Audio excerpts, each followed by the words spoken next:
नमस्कार साथियों, मैं राजन कुमार आप सभी लोगों को सीट स्टडी सेंटर में स्वागत करता हूं, अभिनंदन करता हूं। साथियों, कैसे हैं आप लोग? आशा करते हैं जहां भी होंगे बहुत अच्छे होंगे और अपनी स्टडी को तन मन धन से बहुत बेहतरीन तरीके से कर रहे होंगे।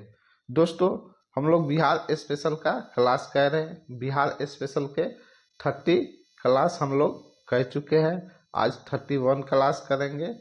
30 क्लास में आप लोगों को जैन धर्म जैन जैन धर्म के बारे में बताए थे।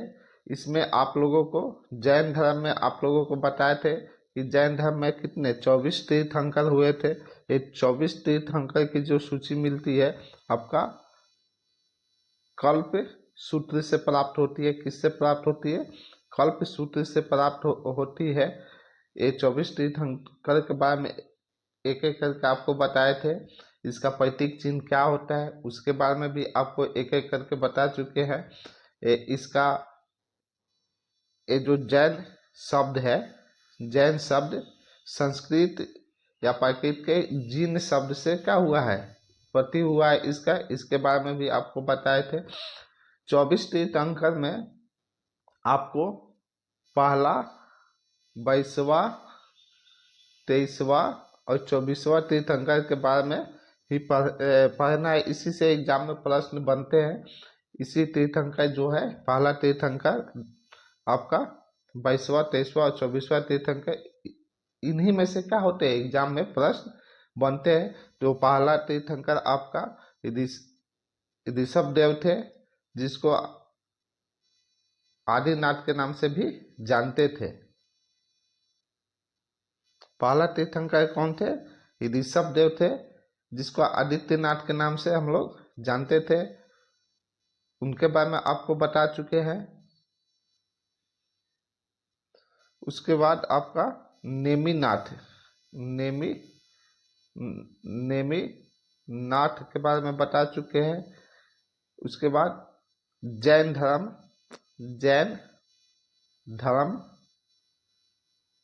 की उत्पत्ति कैसे हुआ इसके बारे में आपको बता चुके हैं। पिछले क्लास 30 क्लास में आप लोगों को करवा चुके हैं।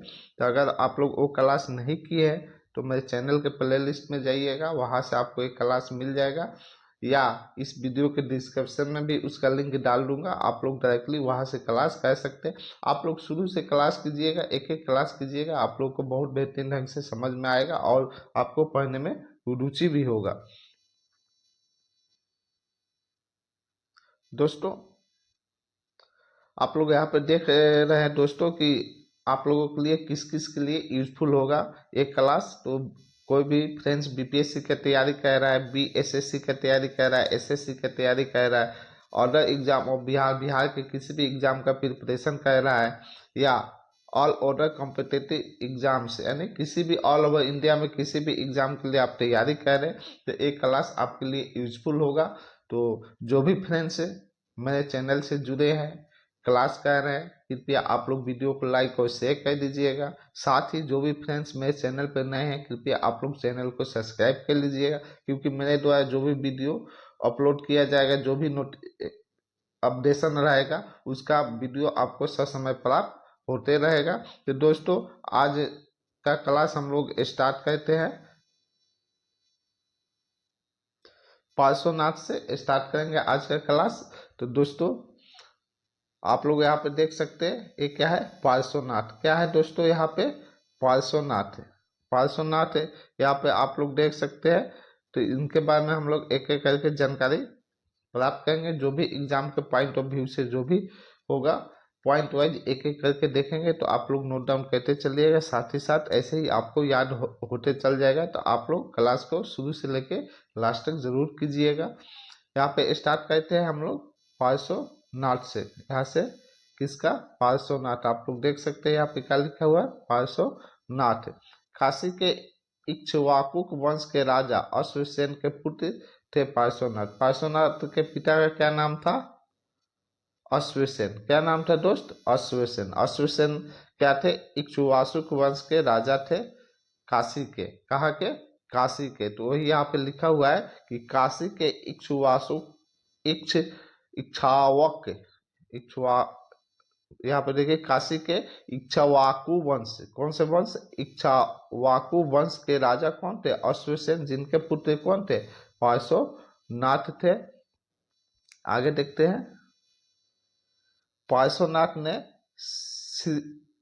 श्री शमशेद शिखर पर कठोर तपस्या करके ज्ञान प्राप्त किए थे। तो एग्जाम में प्रश्न बने कि पार्श्वनाथ ने कहाँ पे अपना ज्ञान प्राप्त किए थे, तो श्री मेद शिखर पर क्या किए थे? कठोर तपस्या किए थे, जहाँ पे उनको क्या हुआ था? ज्ञान का प्राप्ति हुआ था। इनका प्रतीक क्या था? सर्प था। आपको पहले भी बता चुके हैं कि इनका प्रतीक चिन्ह क्या था, तो सर्प था। इसको मैं पहले बता चुका हूं। तो यहाँ पे भी लिखा हुआ कि इनका प्रतीक चिन्ह क्या था? सर्प था। इन्होंने अनुयायियों को निग्रंथ कहा था। तो अगर एग्जाम में प्रश्न बने कि निग्रंथ किनके द्वारा अनुयायियों को, यानी जैन धर्म के जो भी अनुयायी थे उनको पार्श्वनाथ द्वारा क्या कहा गया था? निग्रंथ कहा गया था। निग्रंथ का अर्थ होता है बंधनों से मुक्त। तो प्रश्न बनेगा एग्जाम में कि निग्रंथ किनके द्वारा कहा गया था, यानी जैन अनुयायियों को निग्रंथ किनके द्वारा कहा गया था? तो पार्श्वनाथ के द्वारा कहा गया था। निग्रंथ का अर्थ क्या होता है? बंधनों से मुक्त, यानी बंधन से जो मुक्त है उसी को क्या कहते थे? निग्रंथ कहते थे, यानी अनुयायी कहते थे। उन्होंने कहा था कि धर्म ऐसा ना हो जिसमें दया ना हो। इन्होंने कहा था कि धर्म ऐसा ना हो जिसमें दया ना हो, यानी धर्म वैसा होना चाहिए जिसमें दया होना चाहिए। क्या होना चाहिए? दया होना चाहिए। और कोई ऐसा धर्म है जिसमें दया नहीं है तो वो धर्म नहीं है। तो वही यहाँ पे उन्होंने कहा था कि धर्म ऐसा ना हो जिसमें दया ना हो, यानी वैसा कोई धर्म ना हो जिसमें दया का ना होना हो। तो तो यहाँ पे आप लोग देख सकते हैं कि उनके द्वारा ये बात कही गई है। आगे देख लेते हैं दोस्तों। यहाँ पे आप देख सकते हैं जैन धर्म के 5 अनुव्रत है। आपको शुरू में ही ऊपर ही बता चुके हैं कि जैन धर्म के कितने अनुव्रत है, तो 5 अनुव्रत है, जिसमें से 4 अनुव्रत इन्होंने दिए थे। 5 अनुव्रत में से 4 अनुव्रत किसने दिए थे? तो पार्श्वनाथ ने दिए थे। पार्श्वनाथ द्वारा प्रतिपादित 4 महाव्रत, यानी उनके द्वारा जो 4 महाव्रत दिया गया है, सत्य, अहिंसा, अपरिग्रह, यानी अपरिग्रह का मतलब होता है धन संचय का त्याग, यानी धन इकट्ठा नहीं करना, धन का त्याग कर देना, और असत्य, क्या? असत्य यानी चोरी नहीं करना। ये 4 जो था पार्श्वनाथ के द्वारा अनुव्रत दिया गया था। कौन कौन सा? सत्य, अहिंसा, अपरिग्रह और असत्य। अपरिग्रह का मतलब होता है धन का संचयन ना करना, नहीं धन का त्याग कर देना, और असत्य का मतलब होता है चोरी नहीं करना। तो ये 4 अनुव्रत किनके द्वारा दिया गया है? आपका पार्श्वनाथ के द्वारा दिया गया है। 5वां जो अनुव्रत है ब्रह्मचर्य है। कौन है? ब्रह्मचर्य। 5वां अनुव्रत कौन सा है? ब्रह्मचर्य है। कितने अनुव्रत है जैन धर्म के? 5। कौन कौन सा? आपका सत्य है, अहिंसा है, अपरिग्रह है, और असत्य है, और ब्रह्मचर्य है। ये 5 अनुव्रत है। कितने अनुव्रत है? 5 है। पहला यहाँ पे देख सकते हैं क्या है? सत्य है। कौन सा? सत्य है। दूसरा आपका अहिंसा है। कौन सा? अहिंसा है। यहाँ पे आप लोग लिख सकते हैं अहिंसा है। तीसरा आपका अपरिग्रह है। अपरिग्रह है। अपरिग्रह का मतलब क्या होता है? धन को इकट्ठा नहीं करना। चौथा आपका क्या है? असत्य है। असत्य है, इसका मतलब क्या होता है? चोरी नहीं करना। 5वां आपका क्या है? ब्रह्मचर्य है। कौन है? ब्रह्मचर्य। ये 5 जैन धर्म के क्या है? अनुव्रत है। तो जिसमें से 4 अनुव्रत किसने दिए थे? आपके पार्श्वनाथ ने दिए थे। इस बात को आप लोग याद रखिएगा, नोट डाउन कर लीजिएगा। आगे देखते हैं दोस्तों। यहाँ पे एक एक के बारे में हम लोग देख लेते हैं। जो 4 अनुव्रत इनके द्वारा दिया गया है पार्श्वनाथ के द्वारा, पार्श्वनाथ के द्वारा जो 4 अनुव्रत दिया गया है, चारों अनुव्रत का क्या अर्थ होता है उसके बारे में हम लोग एक एक करके देखते हैं। पहला क्या था? सत्य। कौन सा अनुव्रत दिए है? सत्य दिए। तो हमेशा सत्य बोलना चाहिए। इसका अर्थ क्या होता है कि हमेशा आपको सत्य बोलना चाहिए और सत्य या कटु वचन नहीं बोलना चाहिए। यानी जो जैन धर्म के अनुयायी होते हैं उनको 5 अनुव्रत को क्या कहना होता है? पालन करना होता है। क्या होता है? पालन करना होता है। और जो गृहस्थ जीवन में रह के जैन धर्म का क्या कहते हैं, अनुयायी बनते हैं और उसका प्रचार प्रसार करते हैं, उनको 4 अनुव्रत, जो ये 4 अनुव्रत दिए है, इसी 4 अनुव्रत को क्या कहना होता है? पालन करना होता है। ठीक है, तो ये सब आपको मैं पहले करा चुका हूँ, वो देख लीजिएगा आप लोग। ठीक है, तो यहाँ पे जो 4 अनुव्रत है, सत्य, सत्य यानी हमेशा क्या होना चाहिए? सत्य बोलना चाहिए और सत्य या कटु वचन नहीं बोलना चाहिए। अहिंसा, किसी भी जीव को मन, वचन, काय से कष्ट ना पहुंचाना या हिंसा ना कहना चाहिए। अहिंसा का मतलब क्या हुआ? यानी किसी भी जीव को मन, वचन, काय से कष्ट ना पहुंचाना या हिंसा ना करना चाहिए।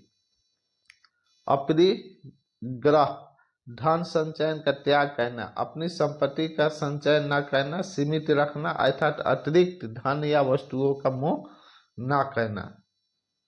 आगे देखते हैं।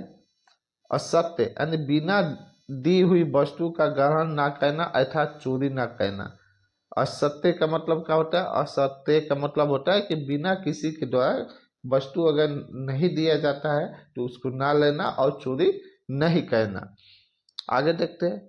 पार्श्वनाथ ने ही जैन धर्म के स्त्रियों का प्रवेश दिया। यानी एग्जाम में प्रश्न बनता है कि जैन धर्म के कौन से तीर्थंकर के द्वारा स्त्रियों को जैन धर्म में प्रवेश दिया गया था? तो वो पार्श्वनाथ ही थे जिन्होंने स्त्रियों को जैन धर्म में क्या किए थे? प्रवेश दिए थे। ये जैन धर्म के कितने तीर्थंकर थे?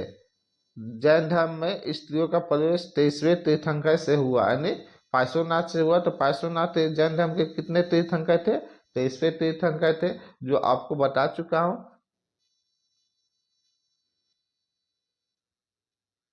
आगे देखते हैं दोस्तों। चंपा नरेश दधि वाहन की पुत्री चंदना पहली जैन भिक्षुणी थी। तो अगर एग्जाम में प्रश्न बने कि पहली जैन भिक्षुणी कौन थी, तो दधिधावन की पुत्री जो चंदना थी, जिसको चंद्रबाला के नाम से जाना जाता है, वो क्या थी? जैन धर्म की पहली भिक्षुणी थी। कौन थी? जैन धर्म की पहली भिक्षुणी क्या थी? चंपा के नरेश। कहाँ के नरेश थे? चंपा। चंपा के नरेश कौन थे? दधि वाहन थे। इसकी पुत्री कौन थी? चंदना थी। चंदना थी, जो क्या थी? प्रथम जैन भिक्षुणी थी। चंदना को क्या कहते थे? चंदन बाला। चंदना को चंदन बाला के नाम से भी जानते थे। वही यहाँ पे लिखा हुआ है कि चंपा नरेश दधिवाहन की पुत्री चंदना पहली जैन भिक्षुणी थी, जो एग्जाम में प्रश्न बनते थे। 24वें तीर्थंकर कौन है? महावीर स्वामी 24वें और अंतिम तीर्थंकर आपके महावीर स्वामी है। तो इनके बारे में भी हम लोग यहाँ पे देख लेंगे। यहाँ पे आप लोग देखिए क्या लिखा हुआ है, महावीर स्वामी। तो महावीर स्वामी के जो भी महत्वपूर्ण तथ्य है, महत्वपूर्ण जानकारी है, उसको पॉइंट वाइज हम लोग एक एक करके देखेंगे, करेंगे।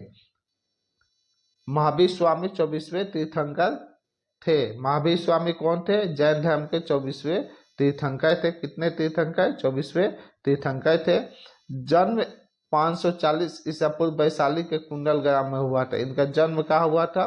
540 ईसा पूर्व में कहाँ पे हुआ था? वैशाली के कुंडल ग्राम में हुआ था। कहाँ पे हुआ था? वैशाली के कुंडल ग्राम में हुआ था। इनका जन्म 540 ईसा पूर्व से लेके 468 ईसा पूर्व, यानी प्रमाणिक नहीं है, ये माना जाता है। या 599 से लेके 527 ईस्वी पूर्व भी मानी जाती है। ये देख लीजिएगा। ये सब थोड़ा सा अलग अलग इतिहासकारों ने अलग अलग अपनी मत दिए हुए। ठीक है, तो इसको आप लोग देख लीजिएगा।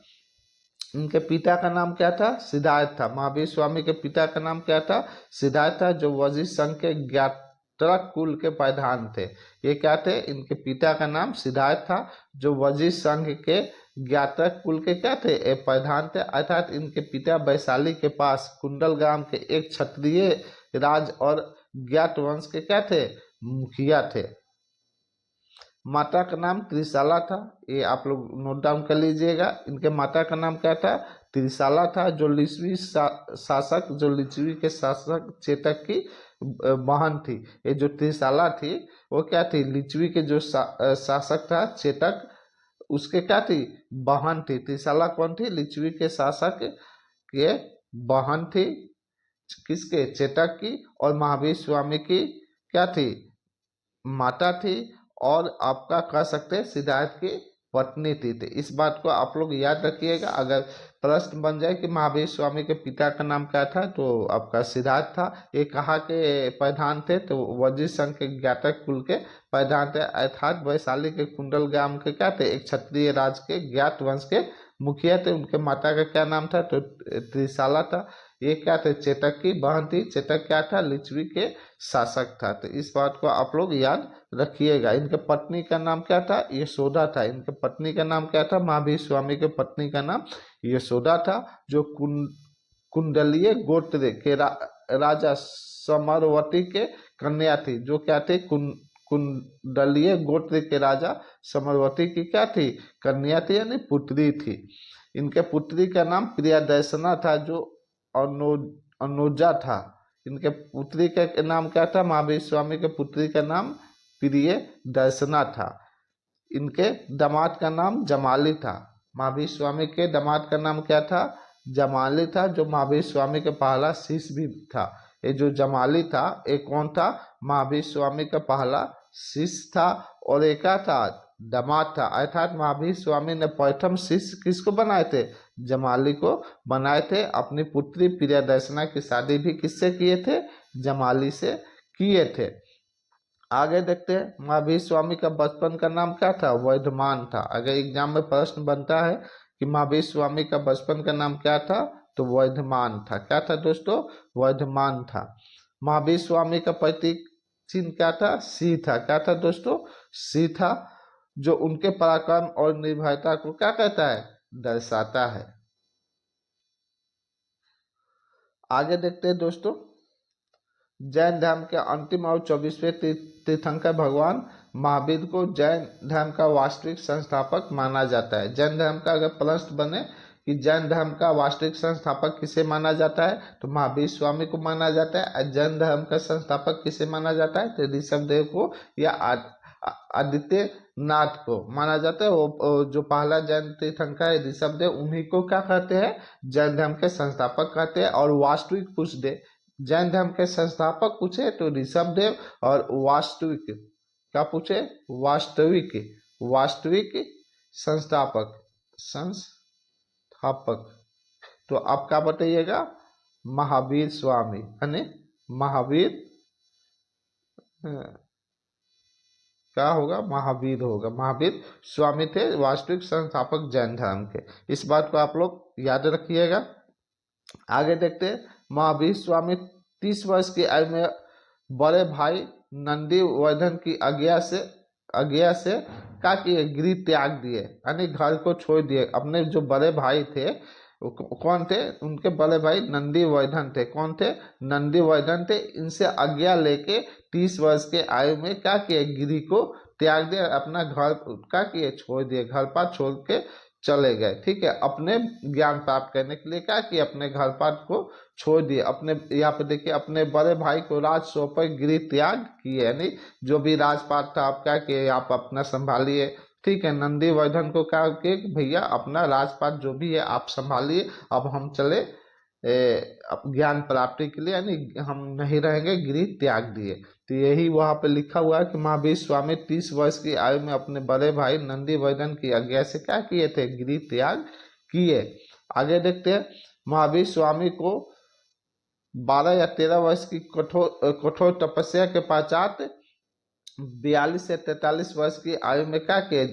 जाम्भिक ग्राम में ऋजुपालिका नदी के तट पे साल वृक्ष के नीचे क्या हुए, ज्ञान प्राप्त हुए। यानी आप कह सकते हैं कितने वर्ष के आयु में गिरि त्याग किए, 30 वर्ष की आयु में। अगर 12 वर्ष बाद एक इनको क्या हुआ, ज्ञान प्राप्त हुआ, तो 42 वर्ष हुआ। ठीक है, 42 वर्ष में इनको ज्ञान प्राप्त हुआ, यानी अपने उम्र के 42वें वर्ष में ज्ञान प्राप्त किए। अगर 13 वर्ष में ज्ञान प्राप्त होता है तो आप कह सकते हैं कि 43 वर्ष, यानी अपने उम्र के 43 वर्ष में क्या हुए, ज्ञान प्राप्त हुए। तो कहीं कहीं आपको 12 वर्ष भी देखने को मिलेगा, कहीं कहीं आपको 13 वर्ष यानी 42 वर्ष और 43 वर्ष भी देखने को मिलेगा। तो इस बात को आप लोग ध्यान रखिएगा।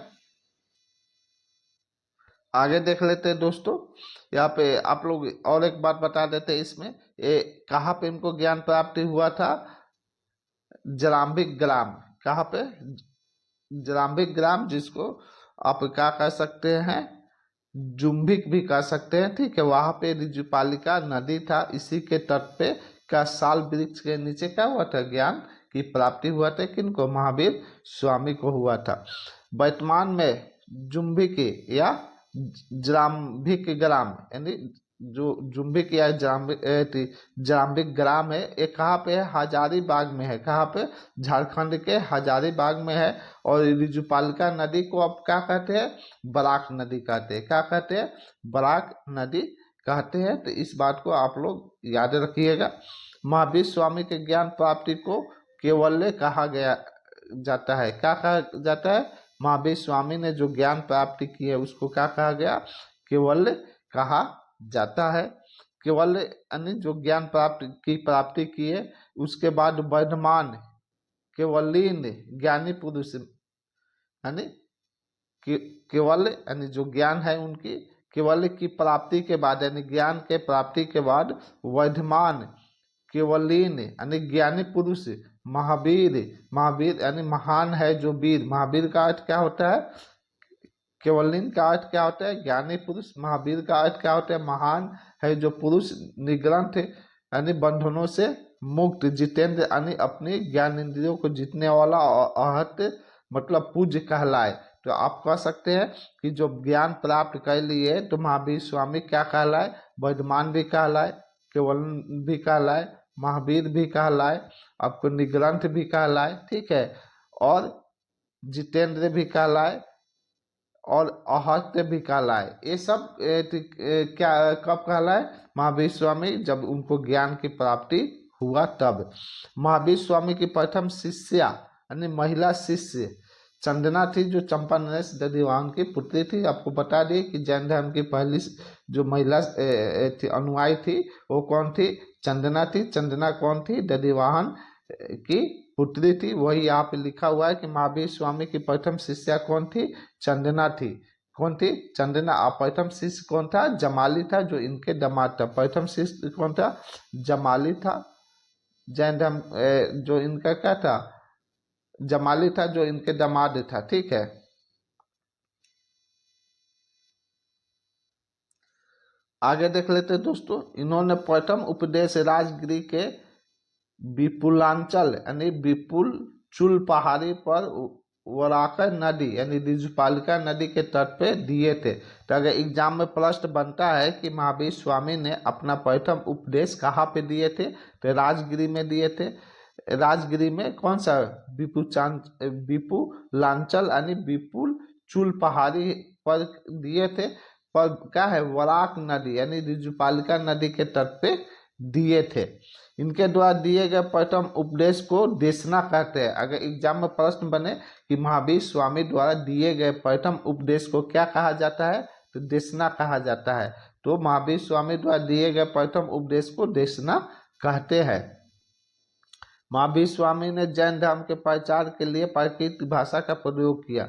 महावीर स्वामी ने क्या किए थे, जैन धर्म के प्रचार करने के लिए किस भाषा का प्रयोग किए थे, तो यहाँ पे आप देख सकते हैं कि महावीर स्वामी ने जैन धर्म को प्रचार के लिए प्राकृत भाषा का क्या किए थे, प्रयोग किए थे। जबकि धर्म के ग्रंथ अर्धम गधी भाषा में लिखे गए थे। जो जैन धर्म के ग्रंथ थे कौन से भाषा में लिखे गए थे, अर्धम गधी भाषा में लिखे गए थे। लेकिन वो किसका प्रयोग किए थे, प्राकृत भाषा का प्रयोग किए थे प्रचार करने के लिए।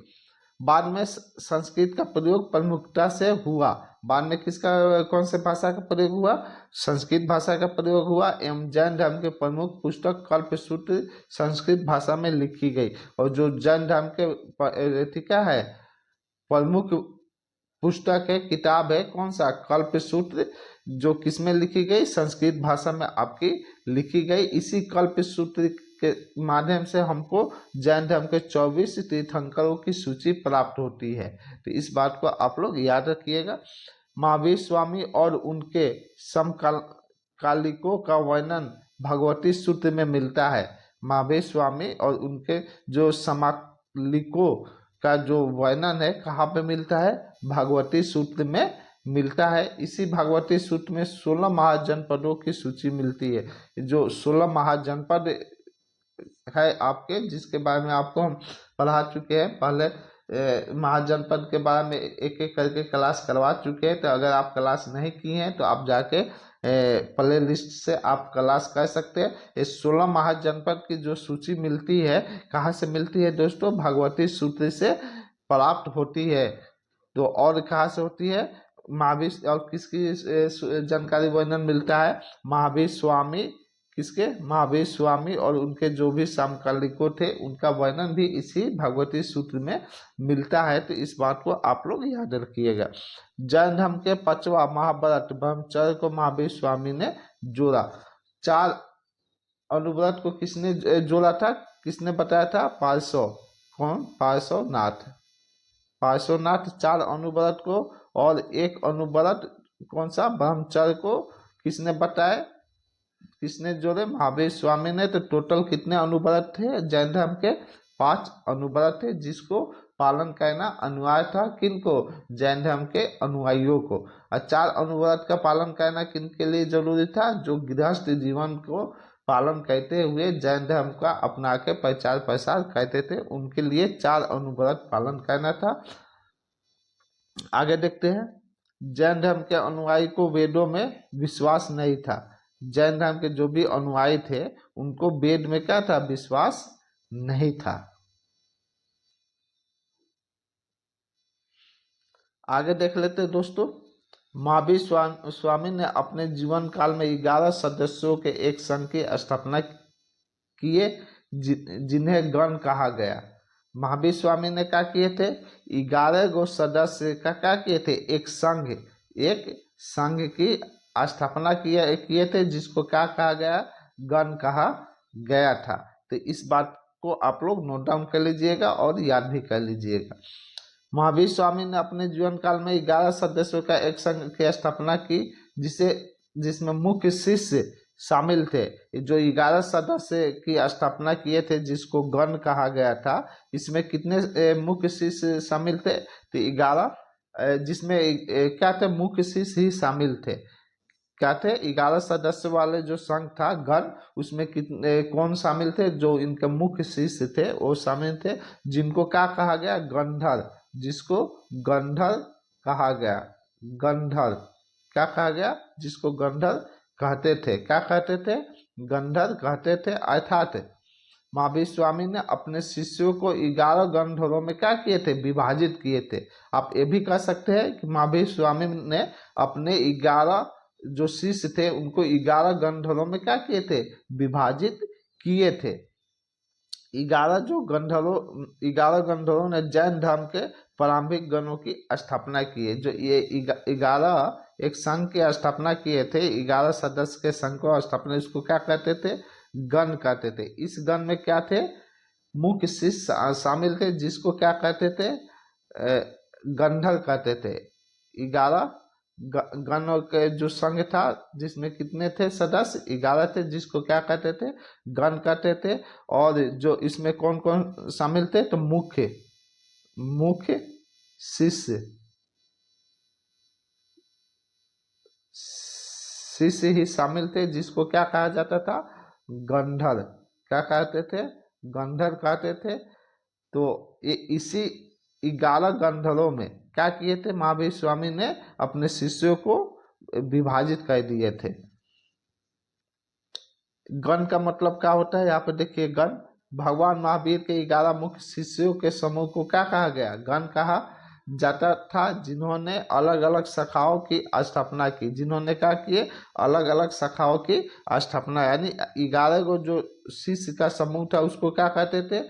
गण कहते थे। और वो गण क्या किए? अलग अलग शाखाओं की क्या किए? स्थापना किए। गंधर यानी गंधर महावीर स्वामी के 11 प्रमुख शिष्य थे। ये गंधर कौन थे? जो 11 शिष्य का समूह था, यानी 11 शिष्य थे जिन्होंने इंद्रभूति सबसे प्रमुख थे। और इसमें क्या थे? इंद्रभूति। आप लोग ये याद रखिएगा, ये जो गंधर थे, गंधर किसको कहा गया? गंधर। 11 जो शिष्य थे प्रमुख, इसको गंधर कहा गया। और इसी गंधर में क्या थे? जो थी सबसे प्रमुख थे, वो क्या थे? इंद्रभूति थे। तो अगर एग्जाम में प्रश्न बने कि सबसे प्रमुख गंधर कौन थे, तो इंद्रभूति थे। निग्रंथ, यहाँ पे हम लोग देख लेते हैं क्या? निग्रंथ के बारे में देख लेते हैं। निग्रंथ महावीर स्वामी के अनुयायियों का मूल नाम था। निग्रंथ क्या था? महावीर स्वामी के जो भी अनुयायी थे उसका क्या नाम था? मूल नाम था, जिसका अर्थ सभी सांसारिक बंधनों से मुक्त होता है। यानी निग्रंथ का अर्थ क्या होता है? सभी सांसारिक बंधनों से मुक्त, यानी जो भी संसार में बंधन है, माता पिता, भाई बहन, दोस्त, रिश्तेदार, इस सब से मुक्त होता है। यानी इस सब से जो भी मुक्त था उसको क्या कहते थे? निग्रंथ कहते थे। क्या कहते थे? निग्रंथ। यानी जो भी सांसारिक बंधन है सबसे क्या होना चाहिए? मुक्त जो होता था उसको निग्रंथ कहा जाता था। तो निग्रंथ का अर्थ आप लोग समझ गए होंगे कि सभी सांसारिक बंधनों से मुक्त। आगे देखते हैं जैन। यानी जैन क्या था? आपको बताया था कि जैन संस्कृत शब्द से उत्पत्ति हुआ था। संस्कृत शब्द के जिन शब्द से उत्पत्ति हुआ था।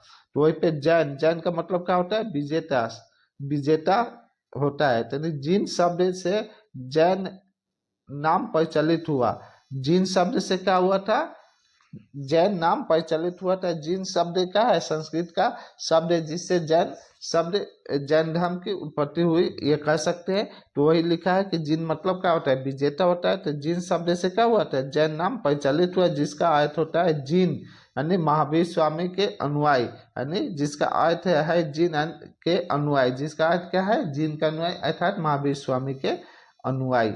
आगे देखते हैं। भगवान महावीर की मृत्यु 72 वर्ष की उम्र में 468 ईसा पूर्व पावापुरी के मल के राजा सुष्टपाल के घर पे हुआ था। यानी ये जो महावीर स्वामी थे, इनकी मृत्यु कितने? 72 वर्ष की आयु में हुआ था। 72 वर्ष की उम्र में हुआ था।